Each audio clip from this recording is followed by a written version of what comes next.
Okay, I've got a bit more information on this Ford Explorer I was going to pull the engine out of. It turns out it's a 2017, not a 14 like I was told. The front end wasn't on it and I didn't even think to check. It also turns out this vehicle came from a fleet of vehicles I used to service that belonged to a cement plant. Well, it didn't belong to them, it was leased to the cement plant, and they made cement staircases and sculptures and whatnot. I hated these vehicles because they were always coated with cement. It was impossible to get bolts out, they rusted prematurely. It really sucked to work on these things. They had boats, side-by-sides, these Explorers for their executives, lots of trucks, and all of them came back to me at one point or another. I couldn't stand them, so I have no idea what I'm getting into here. Since I'm not replacing the engine, I'm just fixing this one, I'm going to pull everything out of here all at once. Engine, transmission, PTU, probably the cradle. I'm just going to roll it out here where I can see it, check everything out, fix everything that needs to be fixed, and put it back in. I'll start by removing this cowling up here so I can get to this wiring harness, and it's also going to give me a little bit more room. That's a few little clips right here, and we got to take the wipers off, which I don't know if I'm going to need the puller for that or not. I'll zap those 15mm nuts off and see. Alright, nuts off there. Just give it a firm rock back and forth and hopefully, oh, it's loosening up. It's out of there. Watch it, these things bite if they slam shut on your finger right there. Don't do that. Once you have the wipers and the push rivets out of there, that thing just pops out of these little grooves right here. Be gentle, pull out evenly, and it should pop right out. Now we got to get the bottom part of this cowling out of here, and that means before we do anything, we want to get these off the wiper here. This windshield washer sprayer line, we got to get that out of there. I'll go get the correct tool. Yeah, I'll get the correct tool, and we want to pull off this rusted looking thing right there. That should be gray. Probably that cement plant or the rust belt, something did that. Once that's out of the way, just pull up these little body clips that are right there, and this whole thing comes out of the way. Look how much more room we got. And we can see a PCM plus a wiring harness we need to get unplugged. We want to pull the PCM out. It slides out like a cassette if you remove these two 10mm nuts on either side of it. It slides out in its brackets so that we can better access those wires. We don't want to break any of that stuff, so we need to see what we're doing. Oh good, right here next to the PCM we can see we've had some rodents living in here. I'm sure no wires got chewed. Once you've got the PCM out of there, you can disconnect these wires. I'm sure you've seen these connectors before. You just push down on this little black clip to release this lever, sort of rock and pull on it while you work this lever out. Don't force anything and it will come apart. You don't want to break it because honestly, if those things come loose in the car while you're driving down the road, you have all kinds of weird problems. Then you need to get this out of the harness right here. And what we've got are these two little black levers right there on the side. Let me see if I can, right there. Those, you push them in and this whole thing just slides straight up. Takes two hands up. I'm going to take this reinforcement bar off the top right here. It shares two 15mm nuts with each one of the struts. Once that's out of the way, I'm going to remove this battery box. It explains itself. There's a couple of 13mm bolts that have to come out of there and some wires anchored to the side. We'll just pop that out. The battery box is out of the way. The next thing is to disconnect this ground right here, disconnect this wire right here, and remove these two hot wires there. Plus this nut right here on the battery cable, right there on the hot side, that's got to come out too.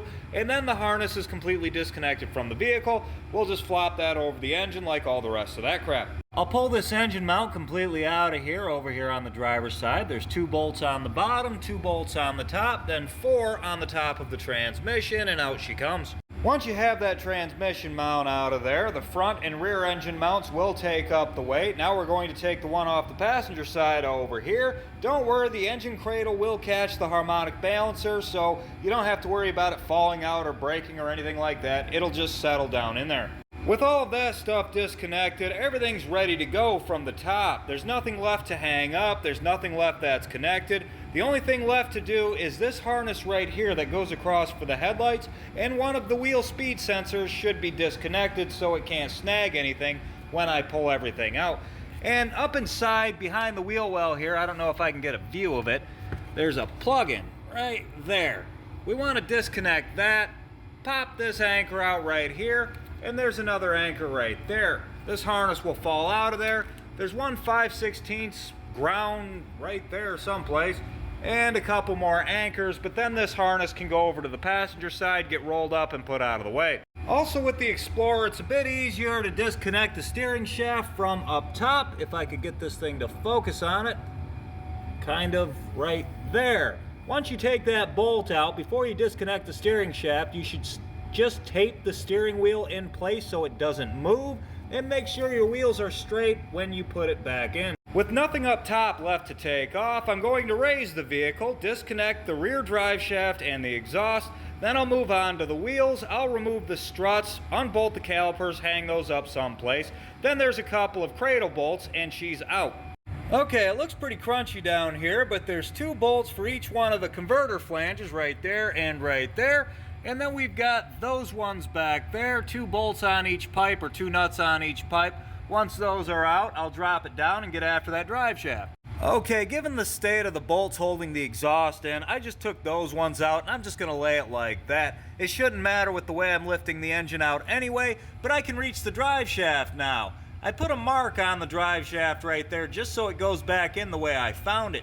I'm pretty sure it's not a timed drive shaft, it shouldn't matter, but this car's been sitting a long time, there's going to be a lot of vibrations to diagnose, and I don't want to risk another one on, I'm pretty sure. But from up top, you can stick an air hammer down in there and knock that drive shaft loose. That's what I'm going to do. Now, it's not entirely necessary to pull the whole inner fender liner out, but I'm going to just for the sake of the video. Really, you just need to pop those 2 push rivets out right there, and it's free, but I'm going to take the whole thing out just so I got a nice view of everything. It's held in entirely by push rivets all the way around, inside of the wheel well, up in there. Just find them and pull them. Now, because I have the inner fender out, instead of pulling the wheel speed sensor out of the bearing, because I imagine that's frozen in there pretty good, I'm just going to pull all the anchors off from the car and unplug it right there. Now to take the 2 17mm bolts that attach the caliper to its bracket out and hang the caliper to the vehicle someplace up there with a zip tie. Something like that. The caliper's hung up right there. Now I'm going to go up top and take out the last 2 strut bolts that are 15mm right here. These cars are pretty symmetrical, so it's the same situation over on the other side. Pull the inner fender out, hang the caliper up, unhook the speed sensor, and take out the top strut bolts. Now I'm going to go get the engine hoist, hang everything up, and get ready to take out these cradle bolts here. There's one on the other side, and there's a different situation in the back. Now, when you're doing this kind of thing, it's important to shorten the arm on your hoist as much as you possibly can. When you're lifting as much weight as I'm about to lift, you really want to use all of the lifting capacity you have, which means the very shortest you can put your arm.